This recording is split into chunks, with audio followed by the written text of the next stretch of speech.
yours truly, John Valencia, and welcome back to Truly Asia Diaries.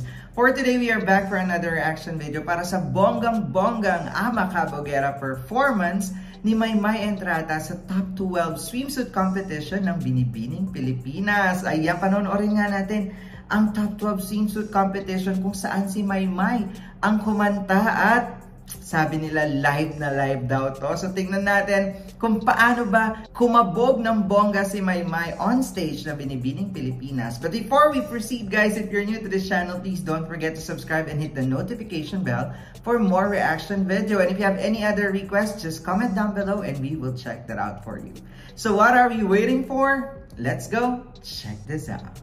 Alright, we are playing in 3, 2, 1, go. Here it is, guys. Ooh. Anong outfit ni Maymay? Binibining Pilipinas 2022.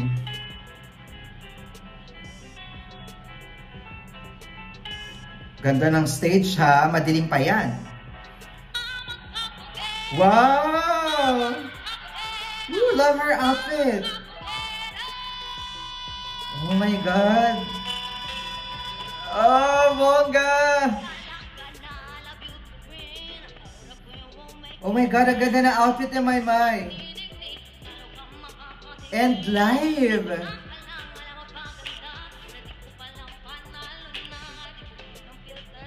Grabe ang sexy ni Maymay. Oh my God, tinalbogan niya ang mga contestant. Aminin niyo.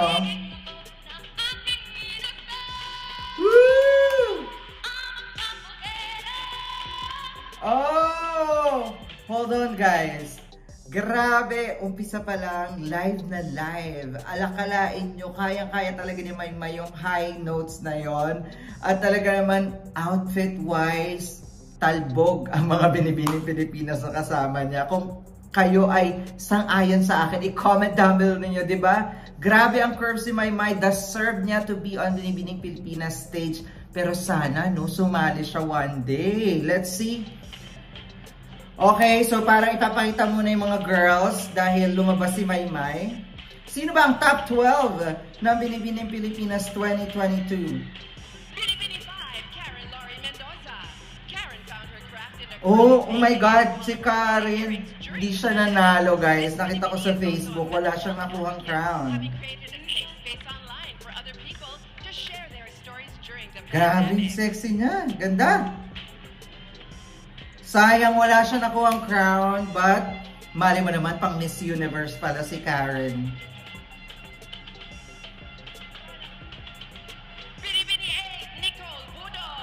Oh, grabe, hakot award daw to si Nicole. Pak, oh. Ay, grabe yung, tignan niyo yung lakad niya, kabog. Oh my God! Grabe, ang laki ng in-improve niya. Oh, yes! Grabe si Hipon. Ganda ng aura, oh. Ang balita ko, hakot award siya, guys, and she won first runner-up. Oh, ito si Chelsea. Siya ang nanalo ata ng isa sa mga crown. I think it's the Intercontinental, if I'm not mistaken. Wow, grabe ang ganda niya. Kamukha siya ni Shaina Magdayaw. Oh, ito si Miss International, Nicole. In fairness, ang ganda niya. Para siyang si ano, yung asawa ni Tom Rodriguez. Diba? Carla Abellana look. Oo. Ganito yung mga pinapasok nila sa Miss International, yung sobrang ano, angelic yung mukha.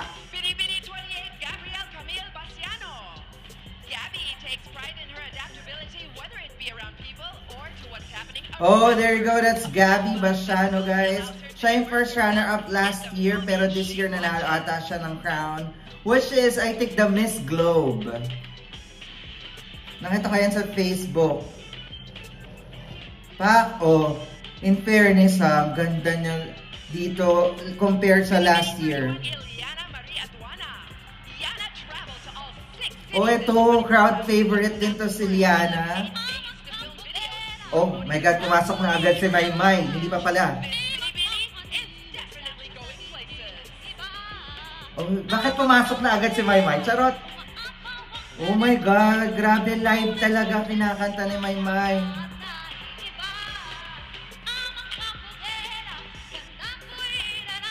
Ganda ni Maymay, grabe.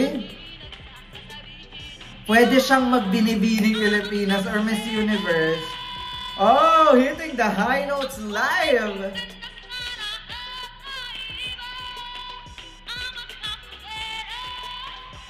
Galing! Galing ni Maymay.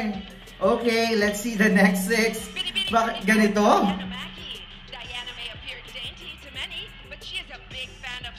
Diana Maki. Ay, hindi ata ito nanalo ng crown. In fairness, voice over. Feel na feel. Ganda rin niya, grabe. Pak, oh, Aura.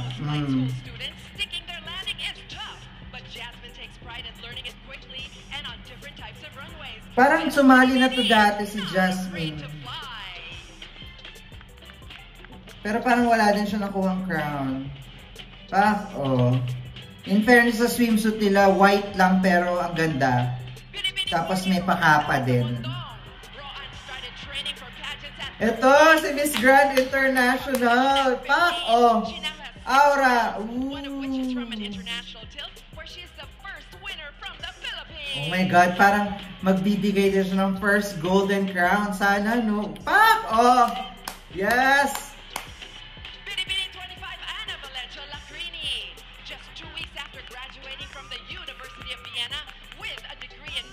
Ana Lena Lacrini.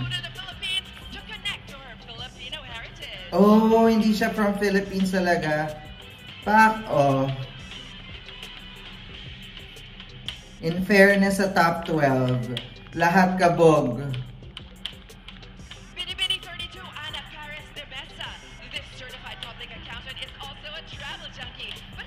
Nagmamadali si ating voiceover. Apo. Char. Ana Cares de Mesa. Oh, maganda rin siya. Pwede siyang pang Grand International, kaya lang meron tayong Roberta Tamundong. Ay, Pak, oh, Aura.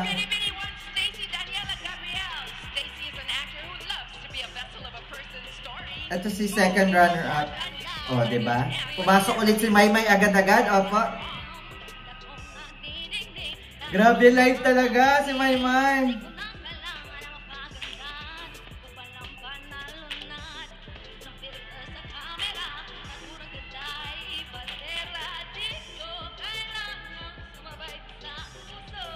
Pak, oh.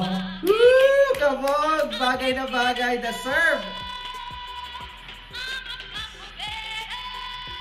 Yes!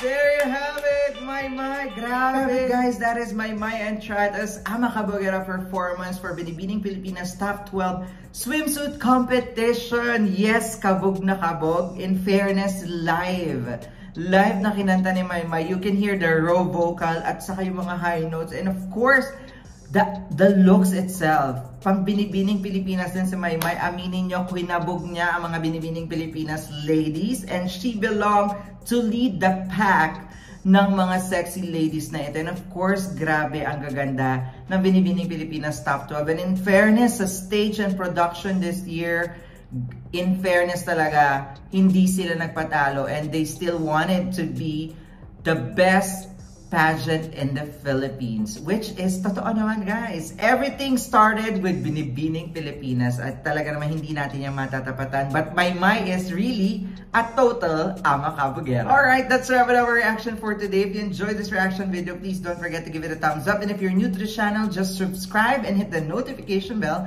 for more reaction video. Once again, my name is John. This is Truly Asia Diaries. I'll see you on my next one. Spread happiness, guys. Bye for now.